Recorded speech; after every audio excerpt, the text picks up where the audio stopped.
Everybody, and welcome to Tony the Mole Adams YouTube channel. We're back for another week. And our first item, by the way, don't forget to like and subscribe and read Tony's columns. The links are in the show description. How are you, Tony? You okay?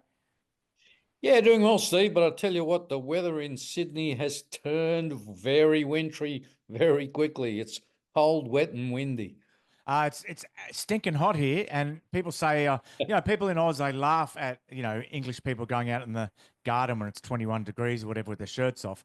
But it's a different sort of heat here. It's really dry. It gets hotter later in the day, and all the buildings here aren't really designed for extreme weather. So it's like being in a sweatbox. It really is. It's in fact. You can hear that fan in the background. It sounds like a World War II a bomber taking off. Anyway, it gives me a headache. But anyway, Tony, now Shibasaki, who's been picked for the Queensland side. Firstly, I don't know how to say his first name. How do you say his first name? Gehmat, am I close? I don't know either. Gehmat Shibasaki. There's a nice story about him, right? Yeah, and it sort of started in the preseason. I was told stories about this guy who'd been here, there, and everywhere. He was actually at the Broncos a few years ago. Then he went to Japanese rugby. He went to Newcastle. He had one game at Souths. He played for in the Q Cup last year, and he was absolutely blitzing him in preseason. I rang Michael Maguire, the Broncos coach. I said, "What is the story with this guy?" He said, "I was sort of intending to cut him, but I just can't cut him because he just keeps playing so well and doing everything that's required of him at training." His first session, he couldn't last. He was just out of condition. But Paddy Carrigan played in the juniors with him, and he asked Madge to persist with him. And in the trials, he was a standout, and he just hasn't looked back. And he's probably one of the great origin stories, isn't he? Just, pardon me, coming from nowhere to win a place in the deciding origin game. It's probably up there with, Alfie Langer coming back from the UK, one of those sort of stories. Quite remarkable. Ben Ikin being picked as a teenager. Well, this guy's 26, and he would not be playing even in the NRL this year, but for the fact that he and his lady had a baby and they were going back to Japan, but his missus intervened and said, "No, I don't want to pack up a baby and move our young family to Japan." And that's why he's here and why he's playing in Origin 3. So it's going to be very interesting to see how he goes. Alfie actually came back from Warrington, didn't he? And I was at Warrington on Saturday, and I got this radio. We're doing the radio on rugbyleague.com, and I went down to the fence and spoke to Matt Duffy and Sam Powell. And when I listened to it back, didn't pick up the radio mic at all. So that's why I'm using it today to test it out, and it seems to be working. It seems to be working okay. West Tigers, Tony. You mentioned Michael Maguire used to be at West Tigers, and you've written in your column just after over the weekend that after a few kind of green shoots of growth there this year, it seems to be a bit same old now, doesn't it? Yeah, well, look, it's really been a disastrous couple of months. In the last 6 games, I think they've lost all 6, but more to the point, they've lost Lachlan Galvin, they've lost Talon De Silva. Now, 6 months ago, these two were being touted as, the future of the West Tigers for the next generation. They were the sort of the Benji Marshall, Robbie Farah combination, and they're both gone. The Tigers get nothing in return. And would you believe this weekend, Appy Coruscant's out. So they've had to blood a young kid, Tristan Hope, I think his name is, in the hooking role against the Roosters. So I just don't know what they're doing, the Tigers, but it's a mess. And you also, big call, mate, saying that Jerome Hughes, by the time he retires, could be the greatest Kiwi rugby league player of all time. Yeah, look, I'm a massive fan of Jerome Hughes. I just think every week he produces, one of the main reasons behind the Storm's stunning successes over the last, 10 years or so has been Jerome Hughes. And we're talking about a guy who played one game for the Cowboys and got cut, one game for the Titans and got cut and looked like he was headed for the league wilderness. And those 2 games he played at fullback. But Craig Bellamy, being the genius that he is, obviously saw something. He's picked him up and he's won the Dally M medal, as we know. He's won a premiership, as we know. And I went through the list of Kiwis. There's only one other guy who's done that, and that's Roger Tuivasa-Sheck. So it's a very select club he's joined, and he's still got a lot of career ahead of him. So let's look back on this one in 5 years' time and see if I'm a good judge.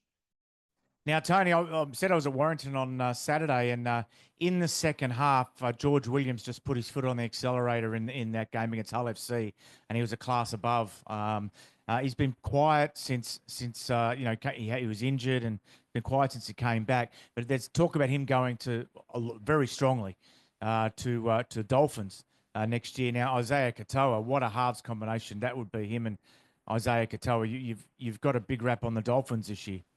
Yeah, and I've actually said they're the most entertaining team in the rugby league world. Like Katoa's an absolute freak. His halves partner, Cody Nikorima, who suffered a bad, I think it was a hamstring injury the other day, but I think they're as good as any halves combination in the game. So I find it a bit strange that they're going for George Williams, but still on the Dolphins, Herbie Farnworth, who of course is well known over there. I think he's as good a centre as any centre going around.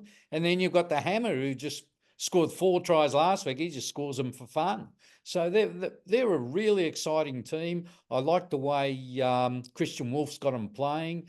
He obviously backs them to play what they see, and they score length of the field tries regularly. And just a really good team to watch. And Ronaldo Mulitalo, you've got an item about him that the Storm players may have had long memories at the weekend when they got one over the Sharks. Yeah, well, you might remember last month, Ronaldo rattled the cages of the Storm players. The Sharks scored an upset win over the Storm at Shark Park, and Ronaldo let them know it. He really got in their faces and sledged them, laughed at them, mocked them. So the Storm got a bit of their own back, and I think I put a photo up of Ryan Pappenhausen having a little bit of a dig at Ronaldo when he dropped the ball with the try line open. It was a difficult pass, but one a player of Ronaldo's class could have caught. And let's just say the Storm players, as you say, they had long memories and they fired one back at him. Now, the Dragons, sorry, they had a few words to say after their win over Parramatta about the criticism of Kyle Flanagan, and obviously with the relationship with his dad Shane, who's the coach. What did you make of that? What do you make of all that? Yeah, well, it was a good win by the Dragons, albeit a little bit of a lucky one. We had that very contentious call on Josh Addo-Carr, whether his foot was on the touchline as he was setting up a try. Now, if they'd scored then, Parramatta, it would have tied the scores, and they were coming home with a wet sail. So the Dragons did well to hang on, but it could have been a very different story. And I know there's a fair bit of pressure on down at Dragonstown. Obviously, the Flanagans are copping it. But just on that, we had 3 coaches last weekend, and their sons all scored tries.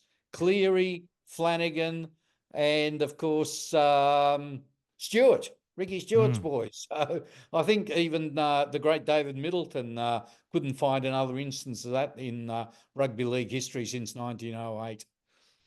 The Raiders going well at the top of the table, but there's a bit of an unsung hero there in KO Weeks.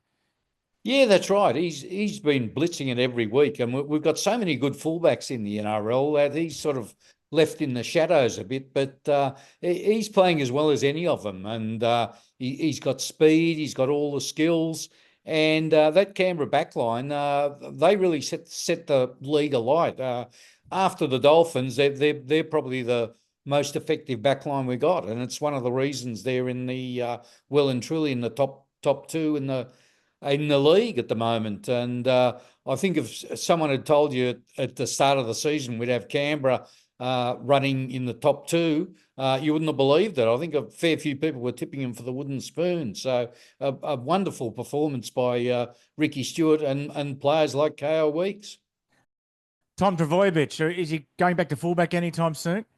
Well, I don't think so. Manly were on a really bad run. They won a game. Tom played okay in the centres, more to the point he survived without injury. Lehigh Hopewade didn't have his best game, made a couple of handling errors, but they got rid of the yips. Admittedly, they were only playing the Tigers, who are really struggling, but they certainly put some points on them, and be good for their confidence, Manly. They're still right in that very congested battle for the top 8. And finally, it was a low-scoring epic between the Bulldogs and the Panthers end of last week. What caught your eye, or more specifically, who caught your eye in that game? Yeah, well, look, it finished 8-6 to the Panthers, one try each, and the Panthers' try was from a charge down by Nathan Cleary. But the unsung hero for the Panthers was their hooker, Mitch Kenny. He's definitely one of the more defensive hookers in the comp, but came up with, I think, 62 tackles in 80 minutes, which is the most by any player this season. And that was a mighty effort, particularly with the speed and the intensity of that game. That was an Origin-like game, just two teams bashing each other for 80 minutes solid and not letting up, as the scoreline suggested. And 8-6 sounds a little bit dull and boring, but it was anything but. It was a real thriller that could have gone either way. Okay, that's it for this episode. Tony, lovely to hear your voice again. And don't forget to like and subscribe, and we'll be back soon.